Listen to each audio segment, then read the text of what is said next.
व्यर्थ मरहु जनि गाल बजाई, मन मोद कनि की भूख भुताई।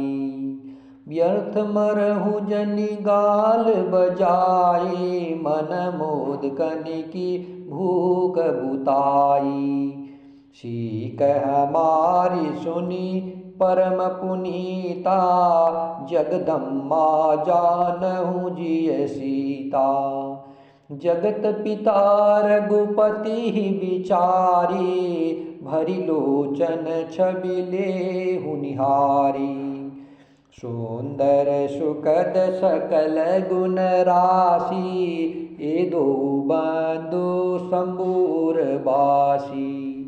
गाल बजाकर व्यर्थ मत मरो, मन के लड्डू से भी कहीं भूख बुझती है। हमारी परम पवित्र निष्कपट सीख को सुन करके सीता जी को अपने जी में साक्षात जगत जननी समझो। उन्हें पत्नी रूप में पाने की आशा एवं लालसा छोड़ दो और श्री रघुनाथ जी को जगत का पिता परमेश्वर विचार करके नेत्र भर करके उनकी छवि देख लो। ऐसा अवसर बार बार नहीं मिलेगा। सुंदर सुख देने वाले और समस्त गुणों की राशि ये दोनों भाई शिव जी के हृदय में बसने वाले हैं। सवै शिव जी भी जिन्हें सदा हृदय में छिपाए रखते हैं, वे तुम्हारे नेत्रों के सामने आ गए हैं। सुधा समुद्र समीप बिहाई, मृग जल निरखी मरहु कत धाई। करहु जाय जा कहूँ जोई भावा, हम तो आजु जन्म फल पावा। समीप आए हुए भगवत दर्शन रूप अमृत के समुद्र को छोड़ करके तुम जगत जननी जानकी जी को पत्नी रूप में पाने की दुराशा रूप मिथ्या मृग जल को देखकर दौड़कर क्यों मरते हो? फिर भाई जिसको जो अच्छा लगे वही जाकर के करो। हमने तो श्री रामचंद्र जी के दर्शन करके आज जन्म लेने का फल पा लिया है, जीवन और जन्म को सफल कर लिया है। अस कही भले भूप अनुरागे, रूप अनूप बिलोकन लागे। देख ही सुर नभ चढ़े विमाना, बरसहि सुमन करहि कल गाना। ऐसा कह करके अच्छे राजा प्रेम मग्न हो करके श्री राम जी का अनुपम रूप देखने लगे। मनुष्यों की तो बात ही क्या, देवता लोग भी आकाश से विमानों पर चढ़े हुए दर्शन कर रहे हैं और सुंदर गान करते हुए फूल बरसा रहे हैं। जानिसु अवसर सिय तबा, पठय जनक बोलाय। चतुर सखी सुंदर सकला, सादर चली लवाय। तब सुअवसर जान करके जनक जी ने सीता जी को बुला भेजा। सब चतुर और सुंदर सखिया आदर पूर्वक उन्हें लिवा चली। सिय शोभा नहीं जाय बखानी, जगदम्बिका रूप गुण खानी।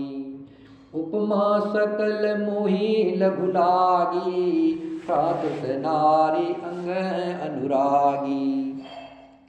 रूप और गुणों की खान जगत जननी जानकी जी की शोभा का वर्णन नहीं हो सकता। उनके लिए मुझे काव्य की सब उपमाएं तुच्छ लगती है, क्योंकि वे लौकिक स्त्रियों के अंगों से अनुराग रखने वाली है, अर्थात वे जगत की स्त्रियों के अंगों को दी जाती है। काव्य की उपमाएं सब त्रिगुणात्मक मायक जगत से ली गई है। उन्हें भगवान की स्वरूपा शक्ति श्री जानकी जी के अपराकृत चिन्मय अंगों के लिए प्रयुक्त करना, उनका अपमान करना और अपने को उपहासास्पद बनाना है। सिय बरनियते उपमा देई, कुकवि कहाय अजसु को ले। जो पट तरिय तिय समसिया, जग असि जुबति कहा कमनिया। सीता जी के वर्णन में उन्हीं उपमाओं को दे करके कौन कुकवि कहलाए और अपयश का भागी बने। अर्थात सीता जी के लिए उन उपमाओं का प्रयोग करना सुकवि के पद से च्युत होना और अपकीर्ति मोल लेना है। कोई भी सुकवि ऐसी नादानी एवं अनुचित कार्य नहीं करेगा। यदि किसी स्त्री के साथ सीता जी की तुलना की जाए तो जगत में ऐसी सुंदर युवती है ही नहीं, है ही कहाँ जिसकी उपमा उन्हें दी जाए। अर्थात सीता की जैसी कोई जगत में स्त्रियां है ही नहीं। गिरा मुख रतन अरध भवानी, रति अति दुखित अतनु पति जानी। विष बारुनि बंधु प्रिय जेहि, कहई रमा सम कीमि बेदेहि। पृथ्वी की स्त्री की तो बात ही क्या, देवताओं की स्त्रियों को भी यदि देखा जाए तो हमारी अपेक्षा कहीं अधिक दिव्य और सुंदर है। तो उनमें सरस्वती जी तो बहुत बोलने वाली है, पार्वती जी अर्धांगिनी है, अर्थात अर्ध नारी नटेश्वर के रूप में उनका आधा ही अंग स्त्री का है, शेष आधा अंग पुरुष शिव जी का है। कामदेव की स्त्री रति पति को बिना शरीर का अनंग जान करके बहुत दुखी रहती है, और जिनके विष और मद जैसे समुद्र से उत्पन्न होने के नाते प्रिय भाई है, उन लक्ष्मी के समान तो जानकी जी को कहा ही कैसे जाए। जो छवि सुधा पयो निधि होई, परम रूपमय कच्छपु सोई। शोभा रजु मंदरु सिंगारो, मथे पानी पंकज निज मारू। लक्ष्मी जी निकली है खारे समुद्र से, जिसको मथने के लिए भगवान ने अति ककश पीठ वाले कच्छप का रूप धारण किया। रस्सी बनाई गई महान विषधर वासुकी नाग की, मथाने का कार्य किया अतिशय कठोर मंदराचल पर्वत ने, और उसे मथा सारे देवताओं और दैत्यों ने मिलकर। जिन लक्ष्मी को अतिशय शोभा की खान और अनुपम सुंदरी कहते हैं, उनको प्रकट करने में हेतु बने यह सब असुंदर एवं स्वाभाविक ही कठोर उपकरण। ऐसे उपकरणों से प्रकट हुई लक्ष्मी श्री जानकी जी की समता को कैसे पा सकती है।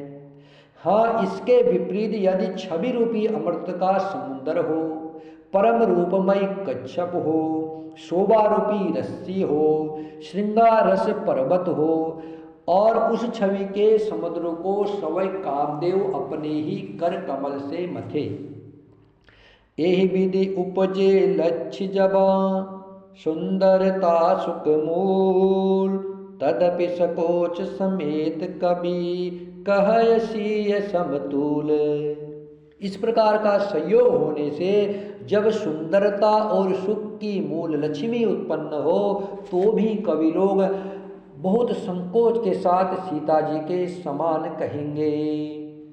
श्री राम जय जय राम, श्री राम जय जय राम, श्री राम जय जय राम, श्री राम जय जय राम। सियावर रामचंद्र की जय, पवन सुत हनुमान की जय, उमापति महादेव की जय।